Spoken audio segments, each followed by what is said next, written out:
Hi guys, and welcome to Loving Living Local. I'm Fernanda Hernandez. And I'm Josh Marcis. Thank you for joining us. We have hit the midway point of the week. Except Josh has been saying that this also feels like a Tuesday, except it's on like steroids or something. Yeah, I think I drank my coffee like a little bit earlier in the day. I got plenty of sleep. It's just one of those days where you ever had a hard time just waking up. Yes. Yeah, today is that day. So I have a question. Sure. So I know that you obviously get to work really early. So for a normal person on a normal day, like 9 to 5ers. Yeah. At what point of the day is this for you? Like a crash? Like is it 4 p.m.? Yeah, today this would be basically the middle of my day. Yeah, it's like 4 p.m. 4 for everybody else. So you're like ready to crack open a cold Dr. Pepper. soda. Dr. Pepper. That's exactly what I'm ready to. Soda would feel nice today. It's hot out there. Can we cancel this weather? We are just kind of stuck here in the mid-90s as we go through the remainder of the week and into the weekend. Earlier this week, we were talking about heat index values between 110 and 116. Today, they're kind of in that 103 to 105 range, and that's likely what we'll see again tomorrow. This is your heat index tomorrow if you're planning out your Wednesday. Earlier the better. We'll likely have the heat advisory around again as we move through your Wednesday afternoon. Not much improvement as we head into the upcoming weekend here, but we are going to see maybe some returning rain chances early next week. If we can get a few more afternoon showers going next week, it should help out with this heat wave. Average is 93. We're running 94, 95 for the next 7 days. So the heat has been pretty bad. It's the humidity which is continuing to get to us. It's probably not going to change much. So I wish I had better news, but at least we're not talking about heat index at 116 where it was earlier this week. We definitely need some cold rain to fall from the sky and cool us off a little bit. Ready for fall. I used to love summer. What happened? What happened? We grew up. Not a kid anymore. That's right. We're not eating popsicles by the pool anymore and playing with Hot Wheels. That's what happened. Sounds so good. Now I'm just driving in a hot car to work every day. The push pop. Yeah, I know that's. It's so depressing. It's been rough. I actually texted Josh yesterday and I was like, it is so insanely hot. You have a rental car I have a rental car right now. The windows are not tinted and I just feel like I am in this bowl of like doom and I'm just like burning going down the road. My arm's like on fire. It's just. I asked, is it even legal to have a car here that's like not tinted? That's what I'm saying. Doesn't make any sense. Does not make any sense. Yeah. So make sure that you're not leaving your dogs in there too. I saw a dog that was in the car, and even if the window is cracked, guys, it is so hot out there. Please just leave him home in the AC. Yeah. If you're gonna go into a store, maybe not. Bring your dog with you. Not in the store. It's too hot. Yeah. Don't leave it in the car. Leave it at home. Leave it at home. All right, guys, you know what time it is. We've got 6 things you should know. And number 1 on our list, Tom Petty once sang about a good girl who loved horses and America. And a band called America sang about riding through the desert on a horse with no name. And you don't have to look very far to see the evidence of humanity's love affair with these animals, and that's something to celebrate on National I Love Horses Day, which is today. And throughout history, horses have provided people with transportation, companionship, and been beasts of burden to help clear fields and fight wars. Yeah, that's right. They played an instrumental role in the development of the United States during its pioneer days. We still love to ride horses, watch them race, and observe wild horses in nature. You know, the same kind Mick Jagger said couldn't drag them away. Just don't get too close because horses pack a powerful kick and they have eyes that can see almost 360 degrees at once. You grew up with these fantastic animals. I grew up with horses, and I have a little story for you guys. It was pretty traumatic. I don't remember my age, but I was in Mexico, so I think I was around 6. And I went riding horses with my dad, and the horse was saddled. I got on the horse. We rode a little bit, and then we stopped for a little while, and the horse just rolled with me on top of it, on the dirt. Completely over? It rolled completely on top of me, crushed me. Like and then a it just full-size horse? Yeah. With the saddle and everything. How are you okay? And I think I just like got dug into the dirt enough to where it didn't kill me, but my dad came, I just saw my dad like get off his horse, come running towards me. I was okay, nothing was broken, I was totally okay, I was just super scared. Were you bawling or were you just so Yeah, I was crying. Okay, I was crying, and then my dad was like, well, you gotta get back on, you know, and that's the rule. You fall off your horse or something happens, you gotta get back on, otherwise you'll be afraid forever and you won't want to get back on. It's crazy. I don't have any good horse stories, but I grew up in the desert and we had a lot of wild horses there. Yeah. So you just see like the wild horses every once in a while just kind of driving around. Yeah. Yeah, they're beautiful. And that thank God that my dad did that, because now I'm like, I'll get on a horse again, doesn't matter, and I have a story to tell. Hopefully you've experienced the worst of it, right? I Yeah. hope so. Yeah. I hope so. It definitely made me a tough girl, though. All right, guys, moving on. Although not as exciting as National Horse Day, this is also part of our #1 today because it's a tax day, and the federal income tax deadline has arrived after it was, of course, postponed because of the coronavirus pandemic. So if you are filing, you might want to do so online. There's a huge backlog of paper tax returns because so many IRS employees have been working from home. What exactly does that mean? Well, taxpayers who already filed a paper return may be waiting a while for any refunds. You can also request an extension to October 15th, but still need to submit an extension form by today. Get your taxes done. You don't want the IRS coming after you. That's scary. Probably not pleasant.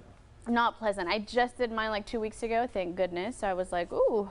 It's because we did a reminder 2 weeks ago that your taxes are due in 2 weeks right here on the show. So that's why I went home and got them done. Thank goodness for these little reminders. That's it. So this is your reminder at home, guys. If you haven't taken care of those taxes, do so today. And if you are an iPhone owner, listen up. You can now submit claims for part of a $500 million settlement.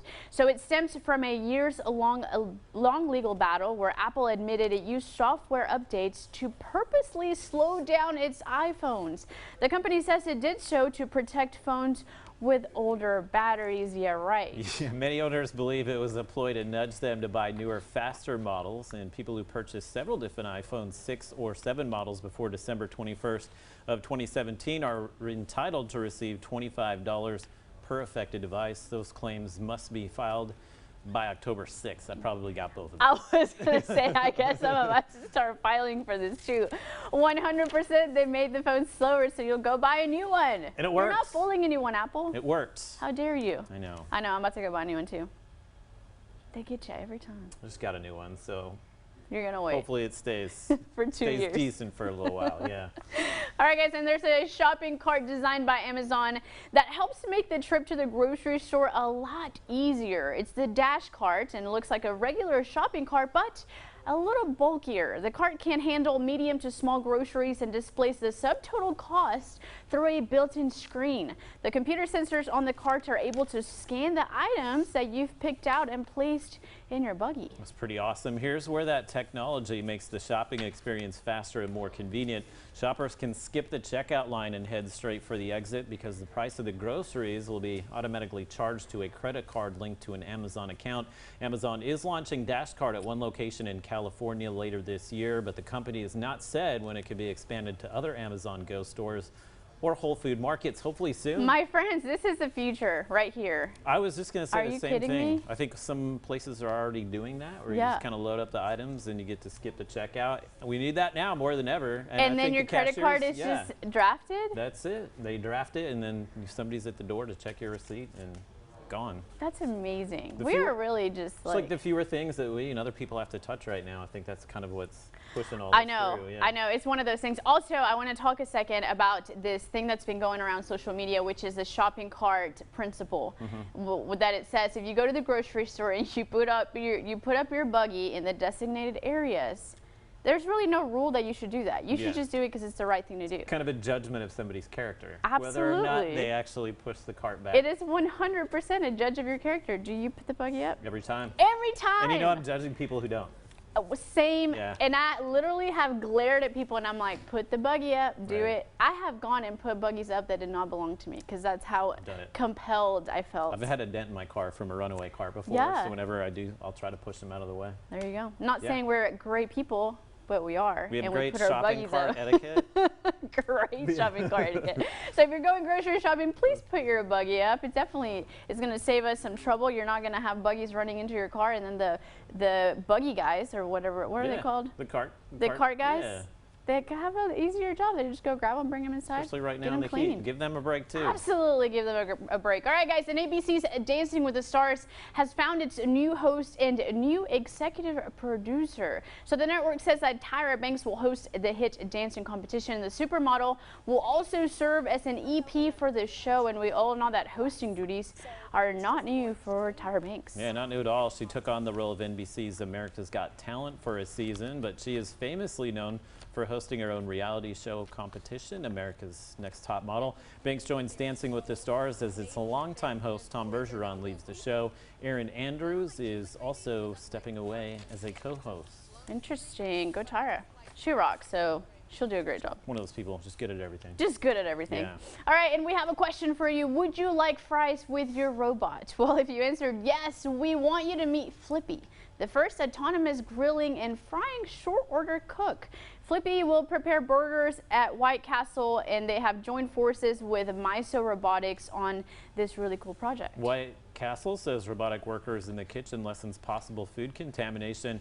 Also allows human co-workers to do other tasks. Now, White Castle is the first fast food hamburger chain in the U.S., making its debut in 1921. Pretty cool. Again, this is the future. More automation. All right, and we've got a shocking moment for Nissan. The automaker unveils its first all-electric SUV, the Aria, and it's Nissan's second electric vehicle. The Aria is larger than the compact Leaf, and this SUV will be able to go from 0 to 60 miles per hour in roughly 5 seconds, Josh. It's pretty quick. Prices are expected to start around $40,000. Electrical vehicles have yet to make a major buzz with consumers. In 2019, they were less than 3% of all cars worldwide, according to the International Energy Agency. Looks pretty nice. Maybe I'll get this one. And you know the Bronco also that just came out, everyone's raving about it. It looks so good. It looks incredible. And it has a stick shift option. And it comes with like really cool colors like blue and yellow. 2-door, 4-door. I've seen the commercials of it just like ramping through like the outdoors, and I was thinking of you. I was like, Josh is gonna love this. Apparently the pre-orders like crashed the system yesterday. Oh, really? It's not coming out until next spring, but you can pre-order it Yeah. now, and apparently just kind of crashed Ford's like pre-order site. I mean, it's been going nuts on social media, so I know Yeah. people are trying to get on there and reserve it, which costs like $100, so Right. definitely worth it. It is going to be, I think. Yes. All right, guys, stay with us. When we return, we're talking new book releases and why reading is so important, especially this 2020. Later, we're also headed to Texarkana, Texas for a cold beer that's giving us some summer flavor. And we're also helping you decorate your home for summer. We'll be right back.